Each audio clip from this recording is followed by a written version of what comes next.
Welcome to the new Barbarians podcast. I'm Bill Mann. And I'm Mark Connors. We're here to deliver insights on how current market events impact the traditional investment portfolios of stocks and bonds that Bill and I traded on Wall Street. Today, we see digital assets as the next frontier for finance and investment. We're also here to explain how cutting-edge tools like AI and disruptive tech are the new barbarians at the TradFi gate. So instead of Mike Milliken's innovation on debt financing with junk bonds, today's barbarians at the gate are changing the landscape almost daily across regulation, legislation, and finance. So hit the subscribe button and let's cut through the noise together. Hello, everyone. This is episode 35 of the New Barbarians podcast. Today is Monday, September 15th, 2025. We are recording in the evening, so hopefully this will be out before the Tuesday morning commute. Today we are joined by Ehsan Ehsani. He's the executive director at Crescendo Partners, as well as an adjunct professor at Columbia Business School. He is the author of the Value Hedgehog newsletter on LinkedIn and soon to be published author of the upcoming book, Finding Value in Numbers. Well, he's also the organizer of the Generative AI and Investment Management Conference at Columbia this September 30th. And I'm proud to say that Harmonic Insights will actually be a sponsor. And Debbie Guan and I will both be leading some fireside chats there with a few of the speakers. Welcome, Ehsan. well, thank you for having me. It's an honor for me to be on with you and Mark. Our pleasure, Ehsan. So as usual, I will just briefly talk about returns and a few comments about quantitative finance, and then I'll hand it over to Mark, who will give us a macro update, and then we'll dive in with Ehsan. So futures markets are currently forecasting a 25 basis point cut on Wednesday, with 2 further cuts this year and probably another 3 in 2026. And as we've spoken about recently, jobs were weaker than originally forecast, which is unfortunately a common thing with macro forecasting. Revisions can be pretty materially different when we find out what the truth is. Last week, volatility rallied. It was up, depending on where I'm, like which screen I'm looking at, let's call it around 3%. Which wasn't quite a 2 sigma move. So volatility is obviously volatile, so it takes a pretty big move to be statistically significant. And it rallied again today, so it looks like macro continues to drive factor returns. Easy money, Bill. Easy money. That's what drives it. And it is, in fact, easy money, as forecast by rate cuts and, more of a dovish outlook for the Fed just means more money, which more money means more price increases for risk assets. It's a pretty straightforward analysis. Crude oil ended the week up nearly 2.5% as ceasefire and geopolitical tensions increased. So, in EMEA, there were some defensive moves last week. Dividend yield was actually up almost 3 sigma in the EMEA region, and earnings yield also saw a 2 sigma return to the upside. And then, momentum, volatility, risk. And on the other side, defensive factors did poorly last week, and that's all, I think, as expected. So as I've said in the past, it's kind of business as usual in quant land, which doesn't mean the world is normal. It just means that quants can typically sit back and watch the world behave somewhat crazily and not worry too much about their models, because these aren't statistically significant moves across assets and global markets. So you can take it away, Mark. Bill, does that mean that, I wasn't in the quant world like you were. I was more fun on the fundamental side, and I worked with some of the quants, giving them sharing data and sentiment data, and they'd always talk about the lag 1 month. They're the anti-Garch model people. They don't wait that first initial data. They look for the longer trends, say on balance across medium length models. So are you saying that they didn't do anything because if it was a 5 standard deviation move, would they consider near term data, or is it still not hitting their models? So it depends on your strategy, but for the most part, we're talking about pure systematic investors. So they never actively tilt their portfolios or change things. I think one cool concept that I like with kind of a macro to micro approach to equity investing is you can have, macro tilts that are expressed through factors if you have statistically significant moves. So in your example, I could theoretically have a model that says if there's a 5 standard deviation event, which is extremely abnormal, then you could end up in a different regime, and certain models could kick in.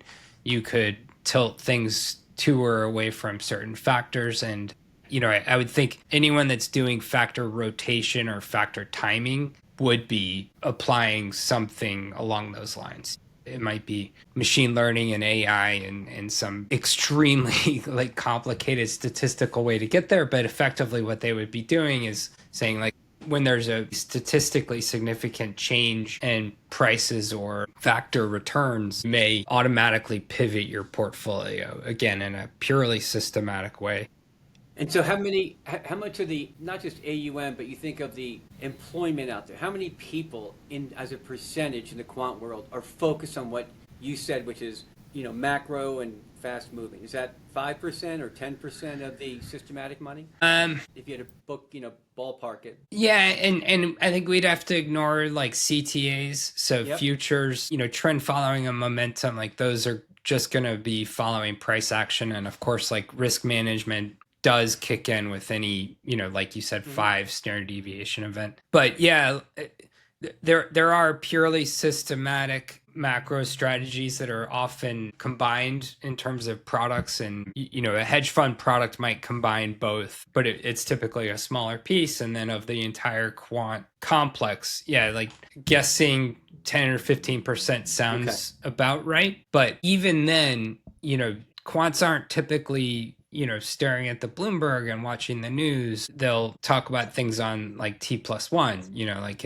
if there's a big thing that happens today, you'll see what the impact is tomorrow. And then going back to my risk manager days, someone like me may show up at your desk and say what's going on with your portfolio? What's this strategy doing? You had what was a 5 standard deviation event. And a lot of times the answer would be I don't know. Or, there were oil rallied and EMEA stocks, some went up, some went down, like I described earlier. And maybe your strategy is very sensitive to these things. Mm-hmm. But a lot of times, I think the expectation is that a quant researcher is not, staring at the news. No. And they're instead staring at a Jupyter notebook, and they're coding up, the strategy that they want to release next month, and they're always looking forward rather than kind of looking backward. All right, well, let's set the stage for Ehsan coming up here. What you just said, I'm gonna go touch on some factors that I pulled up on a month to date and year to date to kind of frame what you just said was movements into vol, out of low vol on a modest standpoint. And then Ehsan, we're gonna look at the entire screen. And let me go here. There we go. Is this, you guys seeing it, or did I miss you?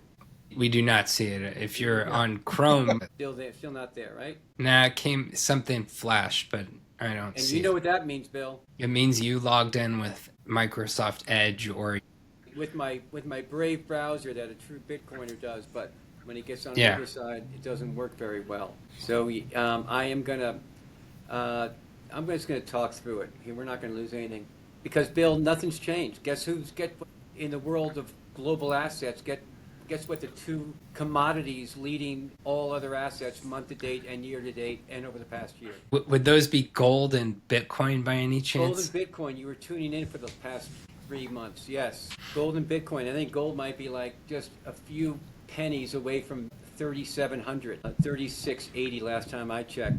Today, Tesla's up. Why? Because the board said, we love Elon. He's the only guy, and he goes out and buys, $1 trillion worth of shares, Ehsan, today? Something like I that. think, it was $1 billion, but, money's funny these days. So the reason I don't need the slides right now is because August was a rotation. It's hey, what's going on? Jobs are bad. Maybe, inflation's there. value was up, and August was a big rotation into low vol value, momentum and growth were gone. September is back to business. As Bill kicked off, volatility stocks are bid. Tesla, which was down 30% a couple months ago, is up on the year for the first time in a long time, year to date. Tech and gold and Bitcoin are going. Why? Because jobs are tough. We rewrote over 300,000 jobs in May and June, or almost 300,000. They fired the head of the BLS, and then it didn't get any better, and we disappointed. And the government actually was a net declining in jobs. So you have the government who directly and indirectly accounted for about 70% of job growth over the last 12 months through Medicare and Medicaid payments indirectly or through employment directly. That's changing.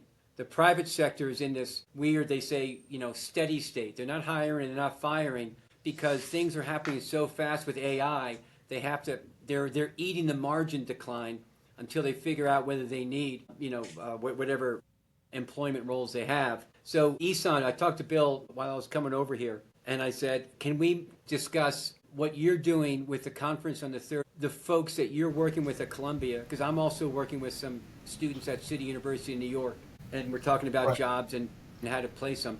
But basically, what does the job market demand these days, which I think we're pretty well positioned to speak to that, and what skills do these young people need coming in? Because again, you don't need the slides. Rates are going down, and they're meeting this in this middle place between the UK, which is up at 5%, and Japan, which is around 3%. In the middle end, and we're all going to end there until we figure out what's going on. So we're collapsing to this middle ground because Japan's worried about inflation. We're worried about jobs. So there's going to be volatility. We will have a 5% move in markets probably in the next 3 to 6 months because we're pressing valuations.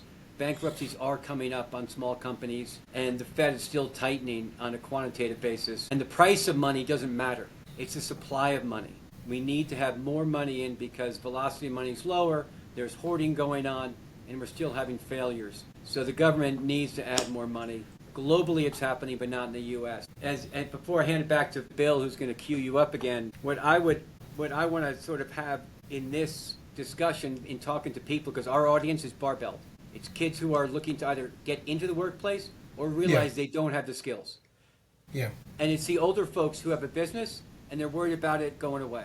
So that's our market. And productivity, one of our guests, Ehsan, earlier in the year said the price of intelligence is going to zero. I don't know if it's going to zero, but it's going down. But the price of stuff we need, whether it be rent or some services, they're going up still.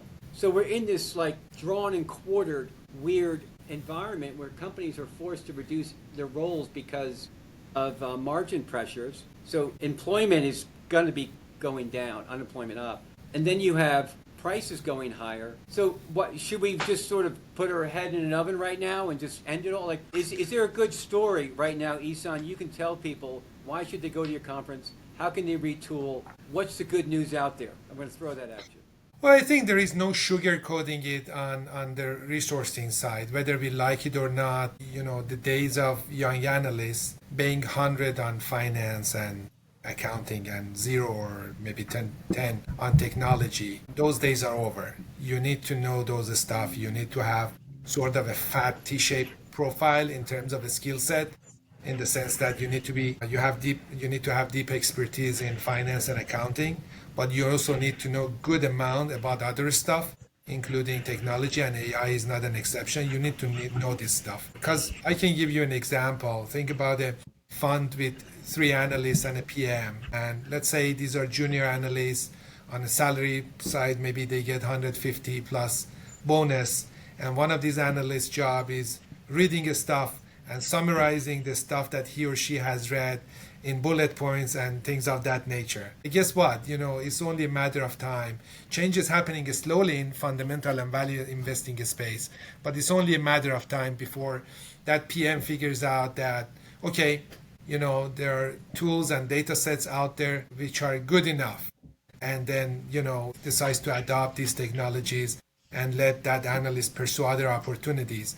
Then he or she won't be paying any bonus, and overall cost will be less than 150,000, and then he or she will pay no bonus. So that's definitely out there, but there is also the second half of the glass, which is full.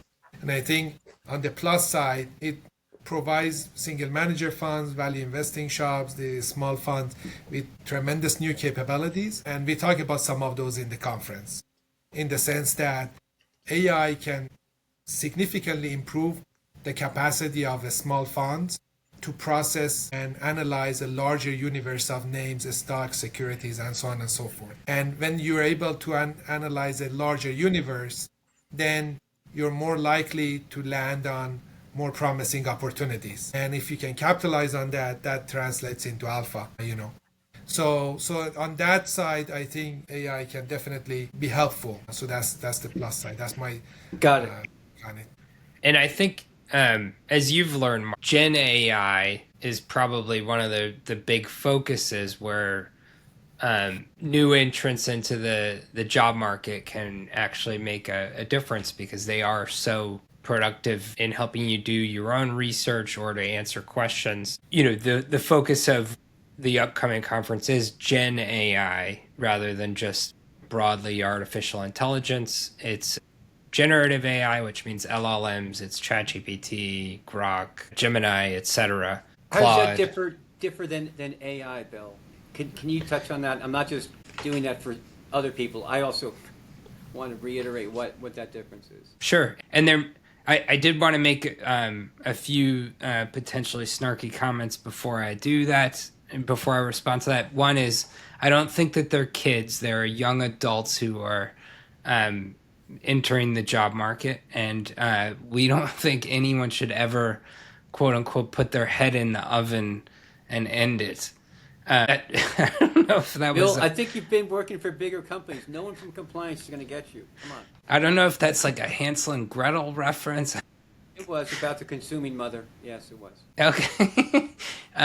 So yeah, there's your visual. And so to answer your question about Gen AI versus AI, artificial intelligence is like a superset of all things that are kind of computers beyond the ones we grew up with. And it started off as machine learning, which at a very high level just meant that you could take a quantitative statistical model and then look at the output, see how well it did, and then use that as an input. So there was a feedback loop. So machine learning at a very high level allowed you to do what we also call data mining. So basically you could say, how good was my prediction? Oh, it was a little off. Let me try again. And you just keep iterating until you get like a perfect forecast. And I was very discouraged by my early tutors, my early mentors in quantitative research were, linear regression, classic econometrics, machine learning was a bad word. People like Cliff Asness didn't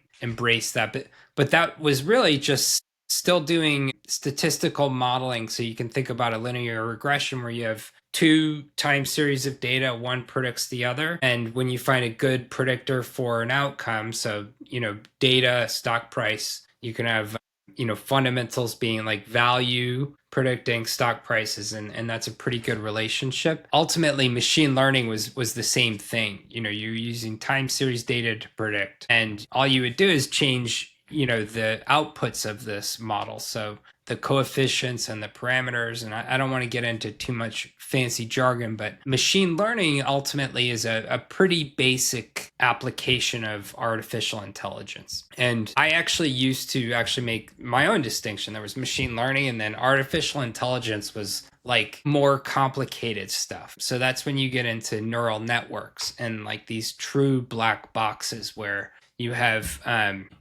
you try and approximate the human brain with a neural network and synapses between these different networks, and that's where you get into nodes, and they actually use the same nomenclature as, like, what's the field in medicine that studies the brain? Neurology? Neuroscience? Yeah, like exactly.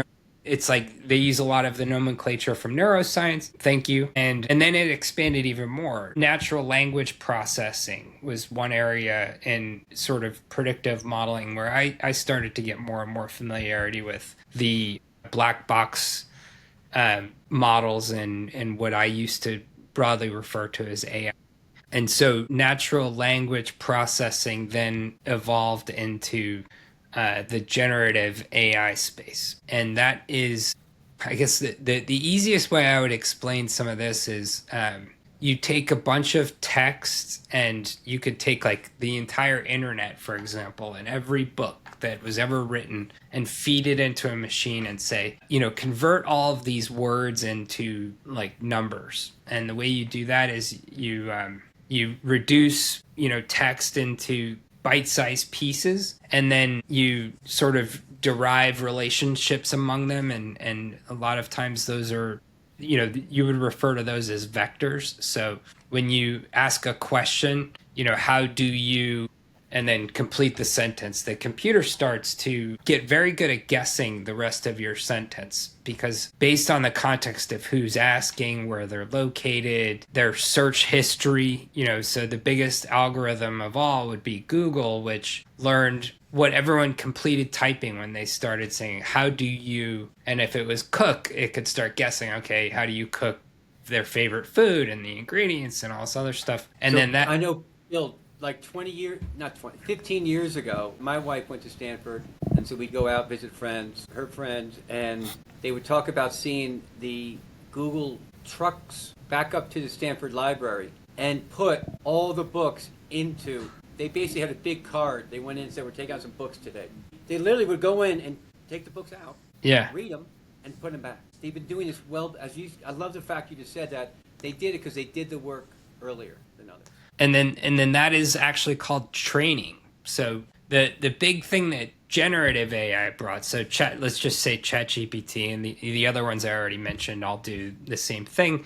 They have training data sets that are not like terabytes of data, that they're like, it takes years to actually train this model to parse through all this information, process it, come up with vectors and what we also call tokens, which are bite-sized pieces of text, and start figuring out how it all fits together. And so now when you ask ChatGPT about a very complex topic, it can provide a very thorough and generally correct answer. Of course, when it hallucinates, that's when you get a bad answer.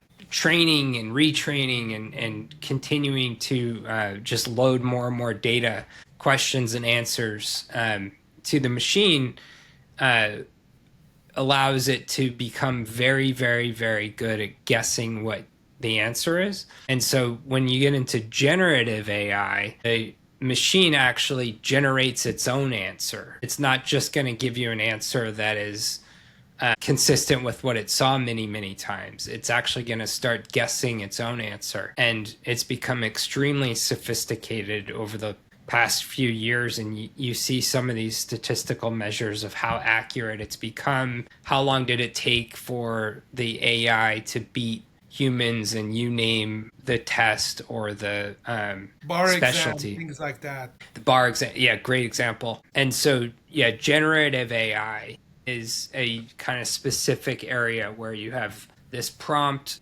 you ask a question, and that's your prompt to the machine. It comes back with an answer, and then it can actually morph into more and more, like we're seeing with agents and actually generating code. So you can say, okay, you answered my question. Now help me demonstrate a way to build this into a process. And it can sort of lay out a process, and then you can say, okay, automate as much of this as possible, and it can like automate different pieces, and then you can say write the code to actually automate this, and then eventually you have this like army of agents that can actually start coding and recoding and then reading and getting the responses, and it's incredibly complex. And I think it's something you have to be very careful about building, because computers are always good at doing like one thing well. And agents are kind of the same way. But I don't know, I just talked for like 10 minutes about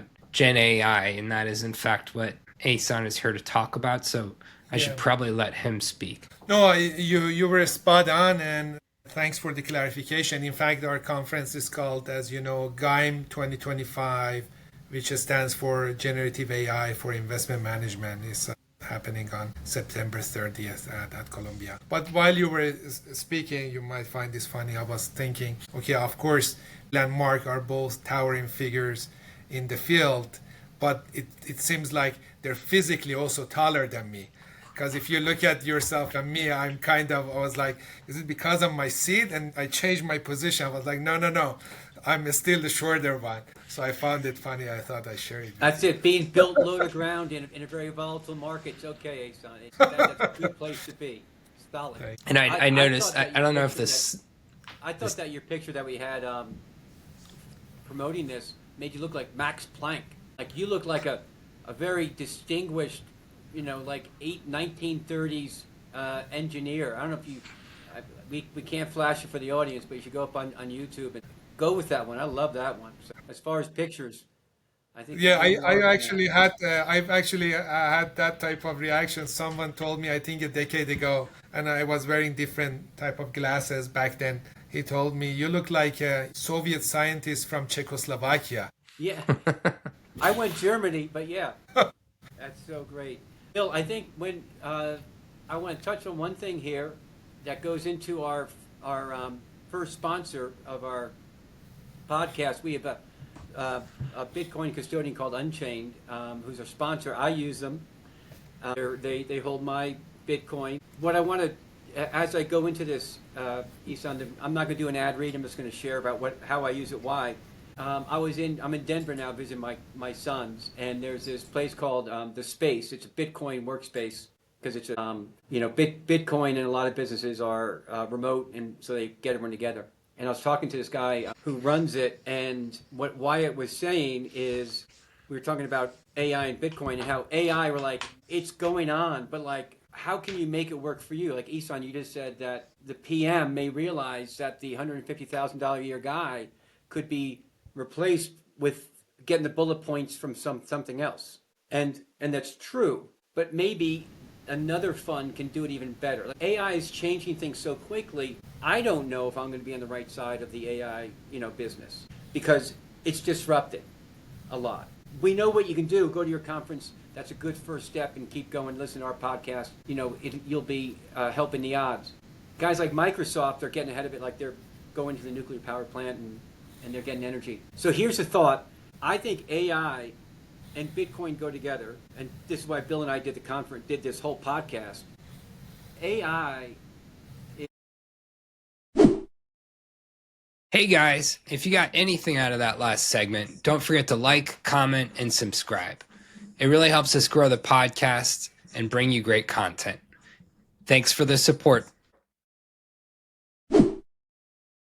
Is a stepwise change in the formation and delivery and ingestion of information intelligence, and more than that.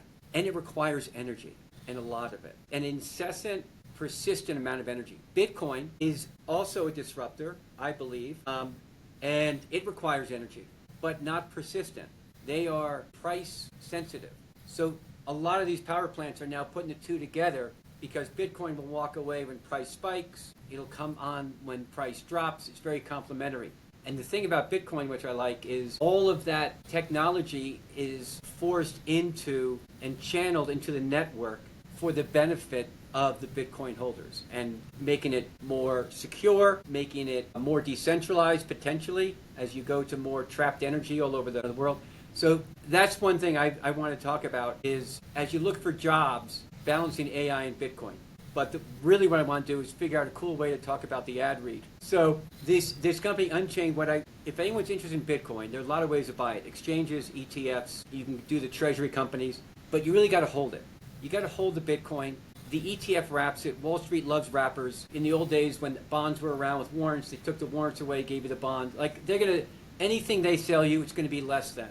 It's always going to be devoid of nutrition by the time you get it. So Unchained lets you hold it in a 2 of 3 custodian. You hold 2 keys, they hold 1 key. They have higher touch ways of doing things if you have a lot of Bitcoin. And so we just suggest you contact them at unchained.com.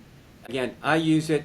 The thing that's authentic here is I use it. You got to own Bitcoin, not the ETF, because you can move it. I think the lending market, or borrowing against it, not lending, borrowing against it's going to be a big deal. So that's our first ad read, Bill. I'll give it a B. We'll get better at it, but the message is give them a call. Yeah, and I would I would say the B plus will come when we actually talk about the nice application of borrowing money from your Bitcoin to pay off other debts, and there is a like a real advantage to holding Bitcoin that I don't think enough people appreciate. But yeah, let's get into some of our like prepared questions and kind of the more formal interview, All right. Ehsan. So Sure. I guess the easiest thing to start with is like what brings you to the new Barbarians podcast today?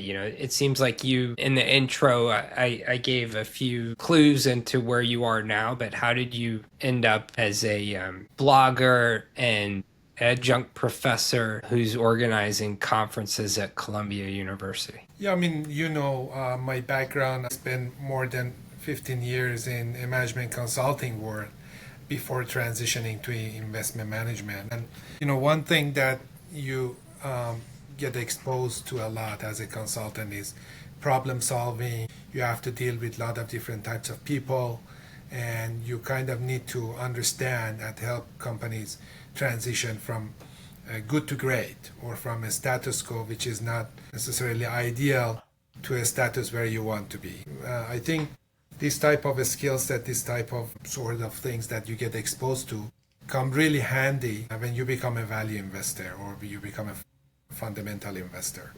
Because as many luminaries of this space have said, including Warren Buffett, your big part of your job is not necessarily being a mere stock picker, but be a good business picker. And in order to pick a good business which can compound and generate alpha for you in a sustainable and long term, you need to really understand what makes a business tick, what makes a good company, what are the odds of a transition or a turnaround to be a success when a company is going through one, things of that nature. So that was something that was really helpful for me coming from a consulting background. And the reason I moved and transitioned to investment management was a number of things.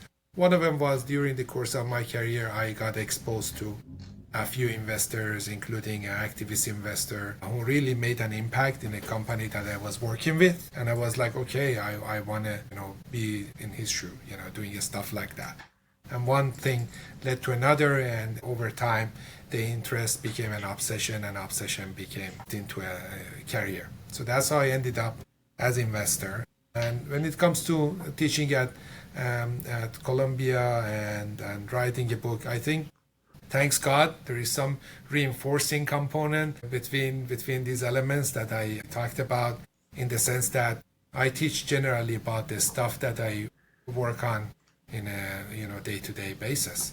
So in that regard, I think it's a very humbling experience, because you get challenged constantly by smart young individuals in the classroom, but that gives you clarity of thought and helps you actually learn yourself in the process. And then the writing part, you talked about the newsletter. I write the Value Hedge Numbers, which was a 3-year project, and recently I finished another one which is called How Not to Be Replaced by a Spreadsheet That Talks, which is about generative AI for fundamental investors.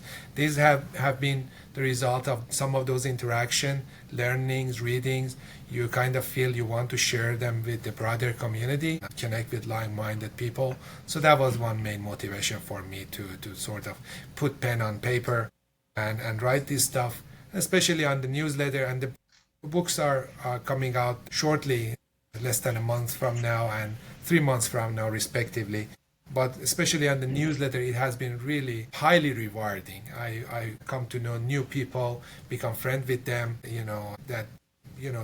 such interactions and friendships would not have been possible if I had not started writing Value Hedge. So that connected Thank you. you with friends. By your writing, not just formed your thoughts better, but it connected you with people that maybe you met 3 years ago, hadn't seen in a while, or keeps you up with other people? Exactly. Because sometimes even old friends reaching out to me and say, hey, by the way, I've been reading your stuff. I saw this interesting article. You might be interested to write about that, or I came up with this stock pitch. Would you like to write? Would you be interested to write about that in your newsletter? So it's been paying dividend in many ways. But yeah, most of Most of it goes back to, getting to know interesting people or keeping in touch with old and new friends. And yeah, since we're, first of all, 6 times a week is not only prolific, that's incredibly impressive. And I have a feeling you're not just, using an LLM to generate everything. So that's a huge feat. So great work there. And I think some of my feedback has really just been on your comments about Prince and his guitar riffs. Yeah. I believe it was the While My Guitar Gently Weeps Yeah. live version from the Rock and Roll Hall of Fame. Yeah, with Prince. Yeah. I think 2004 Rock and Roll Hall of Fame, if I remember correctly. Yeah, so I went and listened to that and watched it. That was pretty cool. So thank you for reminding me about some of the non-financial things that are cool in the world. And I did want to also just make sure we circle back for a moment. You're at Crescendo Partners, and you are a fundamental researcher analyst at a fundamental investment partnership, correct? Yeah, we do value-oriented investment, and occasionally we go activists on North American equity targets. We also have a SPAC business. We bring private companies to public markets, applying that same value-oriented lens to pick in targets. Right now, we're looking for our four targets for our ninth SPAC. So that's also a part of our business.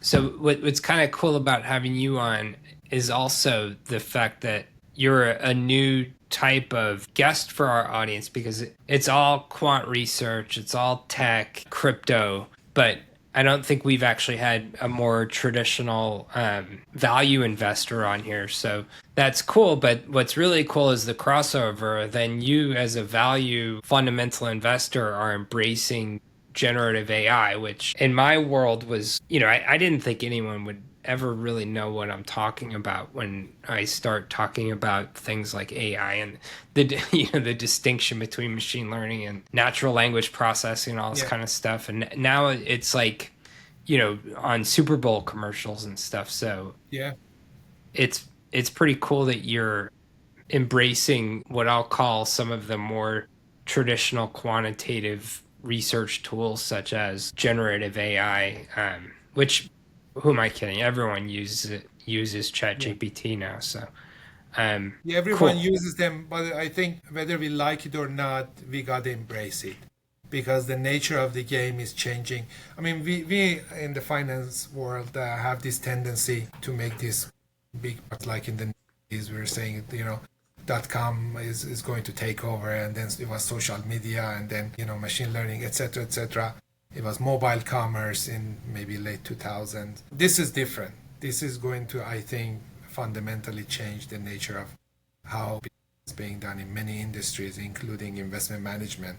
So whether we like it or not, we need to start familiarizing ourselves and adopt these technologies. I guess, can you just describe high level how you're using generative AI in the value investing process? And just to bring up one of your heroes, like, I know that Warren Buffett always prides himself on like reading the 10K cover to cover and sort of understanding a business by actually like carefully going through its SEC filings.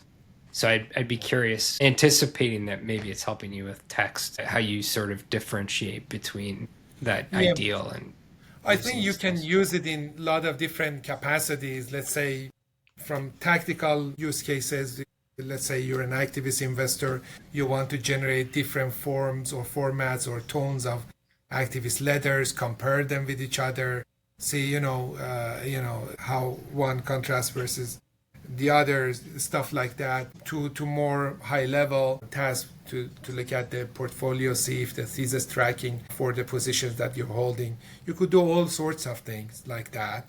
But specifically for value investors, I think can be useful in the beginning of the investment process, beginning of the funnel, where you're generating ideas. So generally in value investing shops, you have few people who basically generate the idea, go through transcripts, press release, commentary, research, and stuff like that, to get themselves familiar with the name and see whether there is something there. This process generally takes from a week or 2 weeks to sometimes even 6 months. So I think in terms of idea generation and doing preliminary research, GenAI can help value investors process a larger universe, as I mentioned earlier, and focus that process of reading cover to cover on the more promising one, rather than do that on every single name. So I think that's one high impact use case that value investors can definitely adopt, and we've been using it at Crescendo as well. Not to take the wind out of the aspiring AI or the analysts trying to make 150 grand, but that speaks right to that role. That curating, that initial cut is where you see it happening. Bill, to your point about the fundamental guys, isn't quantamental research kind of, everyone does a little bit of quantamental. They have to do sorts to figure out what to work on. So that model's not new. It's just that this tool is absolutely the quickest, the way to accelerate that and enhance it both, I think. I think it provides tremendous scale for what I'll call screening and filtering for stocks. In my world, a lot of quantitative factors are just that. They're screens that give you companies that have certain attributes, value stocks. You run a algorithm that shows you book to market ratios for a bunch of companies, and then you rank them. And then that's how you do your filtering. But now what I think Ehsan is saying is you can ask the LLM to expand your universe, and you can say, I know a lot about this stock. Tell me about the rest, like a list of stocks that are similar, and then provide some attributes about them, and then filter that down. I'd love to get a little bit more into how far down the rabbit hole you end up going, Ehsan, with like agents. And I know from the list of speakers and sponsors at the conference, a lot of companies are actually catering to fundamental investors. They'll say, we'll give you the ability to really take your screening and investment process to the next level with like natural language prompts. You could actually just take what I just said and perhaps extend your coverage from 10 to 100 stocks. You won't dive in as deep as you used to for all 100, but you'll actually be able to find 10 within the 100 that you really want to read and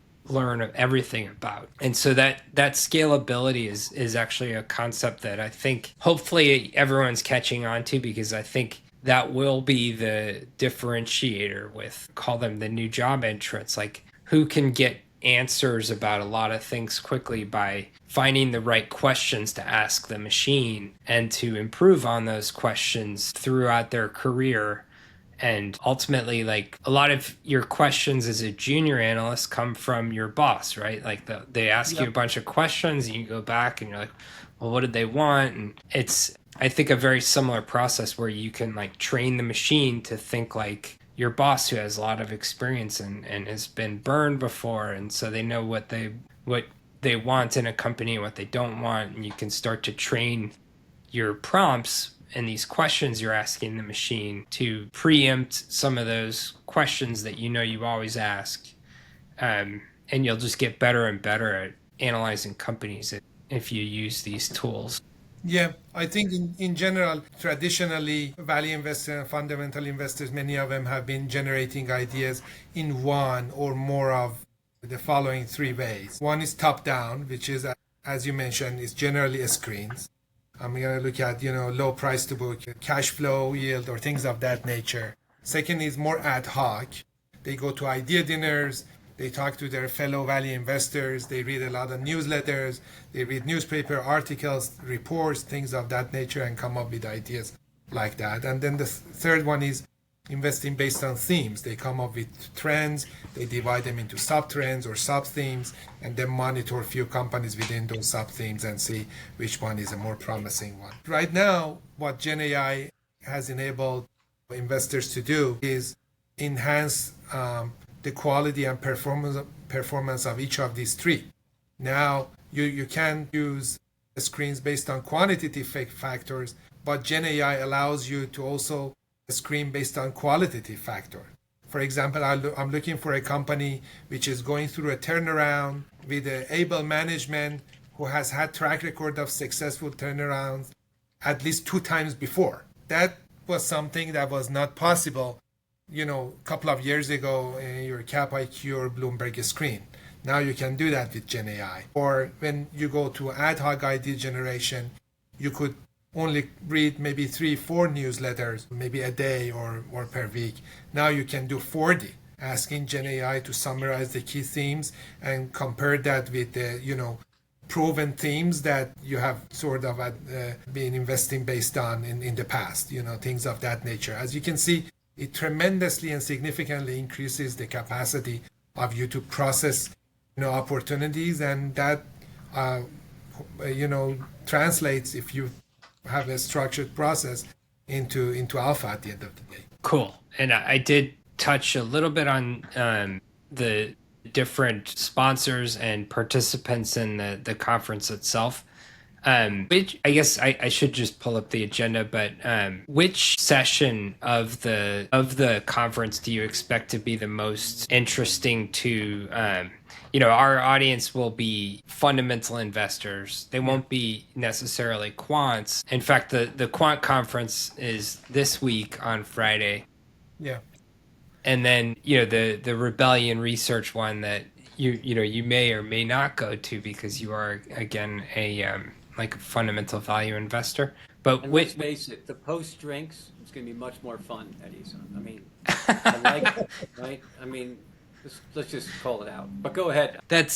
I'm offended by these assumptions about this social abilities, or yes, I'm offended. But yeah, what do you think will be the most popular session or concept that these people are interested in hearing? I don't know. I'm personally looking forward to hearing the insights from all the speakers and panelists. But we have a couple of exciting ones in the morning and then few in the afternoon. In the morning, we have a fireside chat with Pete Peterson of Causeway. As you know, they manage more than 50 billion in assets across fundamental and value strategies, among others. So Pete has actually been one of the pioneers of adopting GenAI in investments.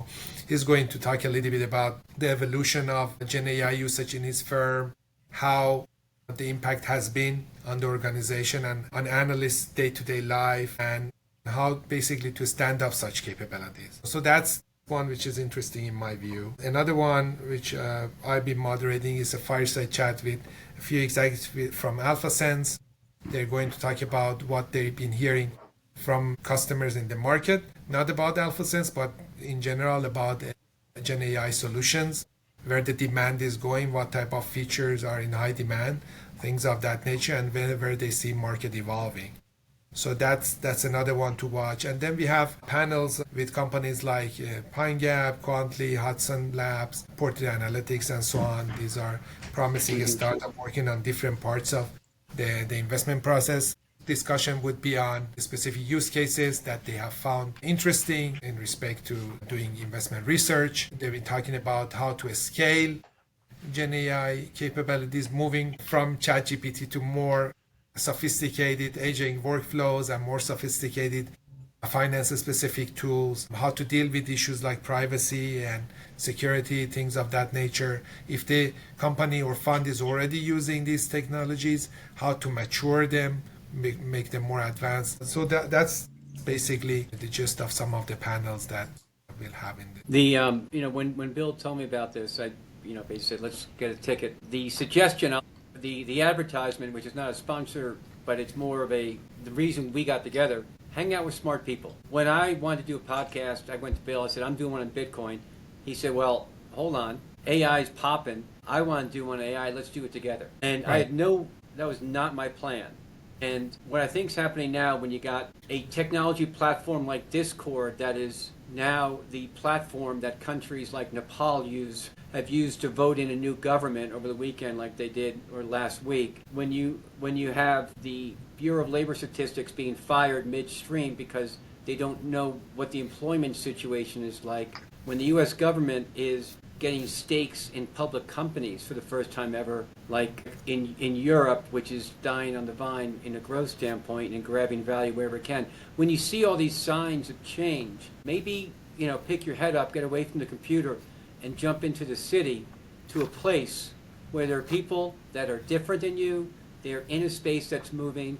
And I guess the point about having you on, which I love when Bill did it, is that you're in the fundamental space. Your thing about technology and bulldozers that you had on your newsletter, you're bilingual. You're able to speak to both, and you realize this is going to help your firm not just survive but thrive in the next stage. And anyone looking for a job or trying to get better in their job, it makes all the sense in the world to pop down on the 30th, I think. Thank you. Yeah, I think it definitely be helpful, both in terms of opportunities for networking with fellow investors, exchange ideas, see what has worked, what hasn't worked, and how the right way is to go about it. But also, I think one of the benefits of this conference is that we're bringing close to 20 GenAI solution providers on board. So they will set up, tables with computers and things of that nature. So you can attend and in just one day go and visit all these vendors. And essentially, if you have any question, you can ask your question, you can see and have a mini demo. And in one day, you basically see what's out there in terms of the finance-specific GenAI solutions. So I think that's another value add beside the networking and opportunities for finding jobs. So yeah, networking is great, but it sounds like an attendee to this may actually figure out what the heck to do about AI and Gen AI and figure out what their new analysts and the senior analysts should be using these tools for. I think it is a daunting thing. And, again, I came from a world of like natural language processing. And I remember when ChatGPT came out, we were like, oh, wow, this thing is going to just do a much better job than those things we built over the years. So we did have a head start, I think, in applying these tools. I think a value investor who may not be coding in Python all day, for example, may really benefit from understanding the actual use cases for other investors. Yeah, I think, I'm going to keep it PG-13 here, but this is a topic, it's a little bit like a topic of romance for teenagers. Everybody talks about it.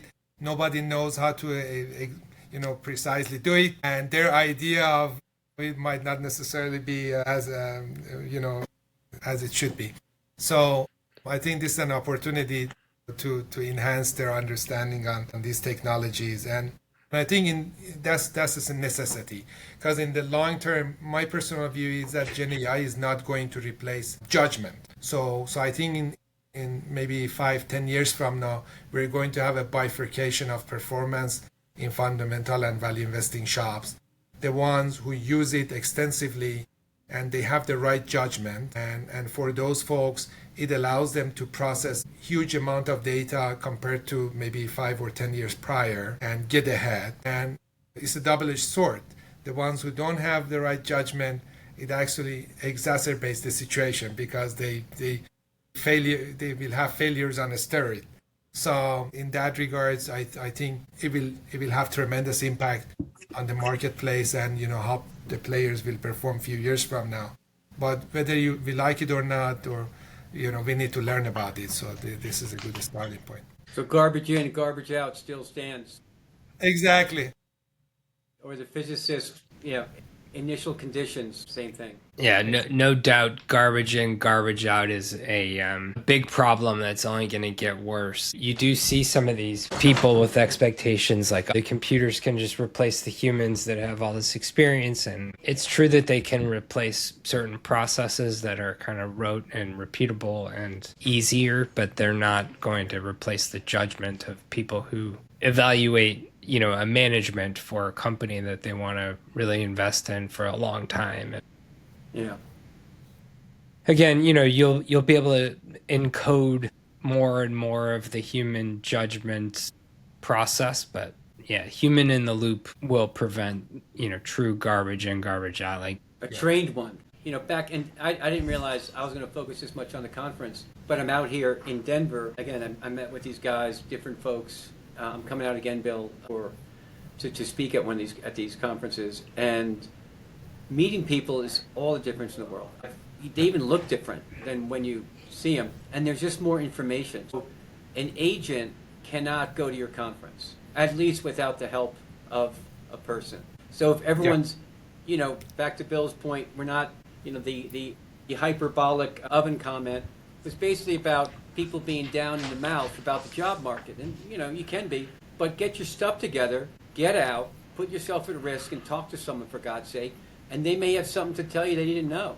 And that's something you can do as a person. I'm a little animated because I think that this mentorship on these, coming out of college, it's not there. And hopefully these guys and gals are listening to this podcast and go to your conference. That's a way that you can take ownership of your career and get front-footed and, use the tool as opposed to getting tooled. That's how I'll end that one. So perhaps this is covered in one of your books, but one question we had was discuss the build versus buy versus hybrid decision for fundamental shops to use GenAI. What are your thoughts on that specifically? Yeah, I haven't written about this before, either in the newsletter or the books, but I personally think I'm personally a huge fan of buy versus build.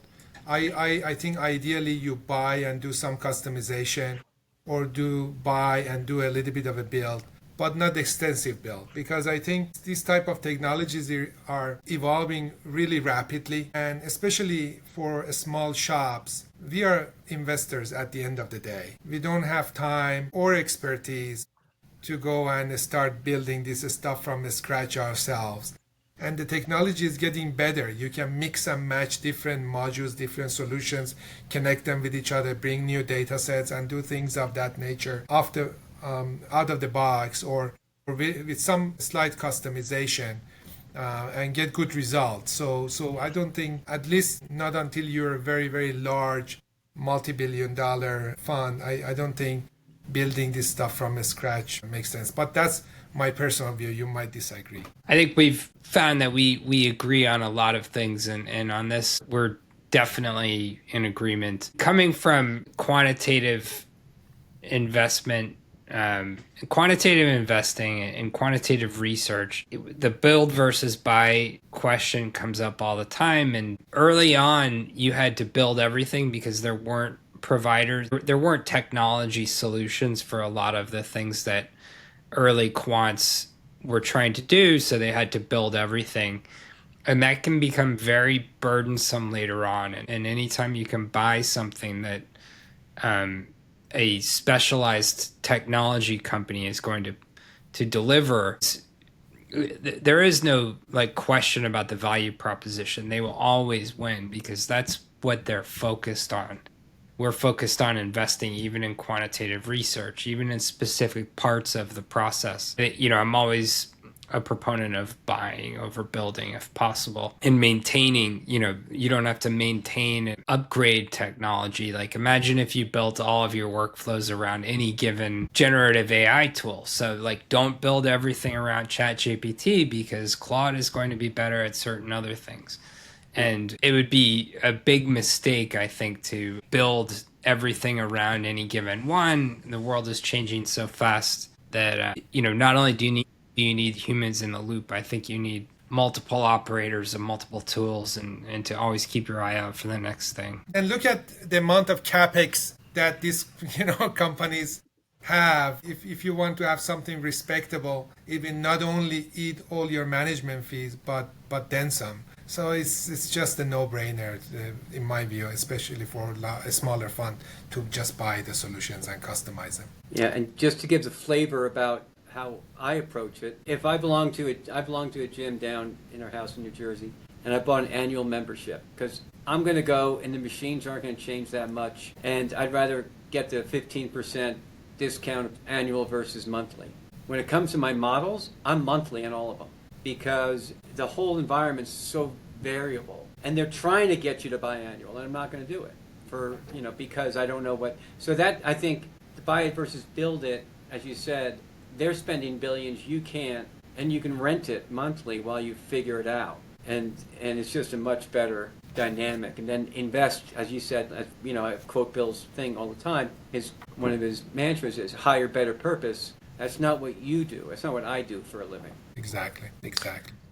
So we are at about an hour and 5 minutes, I think, running out of time a little bit, but we always want to just reiterate what's upcoming and what you are doing and where to find you. It's pretty easy to find you on LinkedIn, the Value Hedgehog. You want to just provide a few more plugs around these upcoming events. I don't believe you're on Twitter or X, but yeah, if you have any other like social media sites. Yeah, I think LinkedIn is the best way to reach out to me in case you want to discuss something. I write Value Hedgehog newsletter 6 days a week. So if you have ideas for topics you like me to write about, if you have a stock pitch, feel free to get in touch. We talked about the conference, which is upcoming at gaimconference.com, GAIIM conference.com.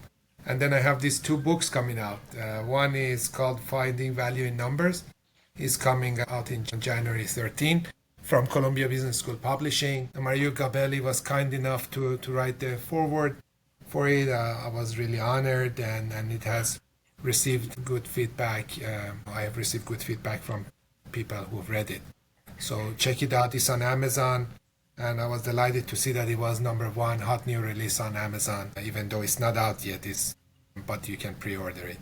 And then I have another book coming out, which will be given out for free in the conference. It's a really funny 180-page book called How Not to Be Replaced by a Spreadsheet That Talks, the Generative AI for the Fundamental Investor. So if you're at the conference, obviously you're getting it for free. But we will also make it available on Amazon towards end of this month. So this is what's coming from my side, and thanks again for the opportunity to talk about them. And I realize that people should get the book and read it, but is there a punchline that you're comfortable sharing about how to do that? Which one? The I one or the other one? Your spreadsheet that talks.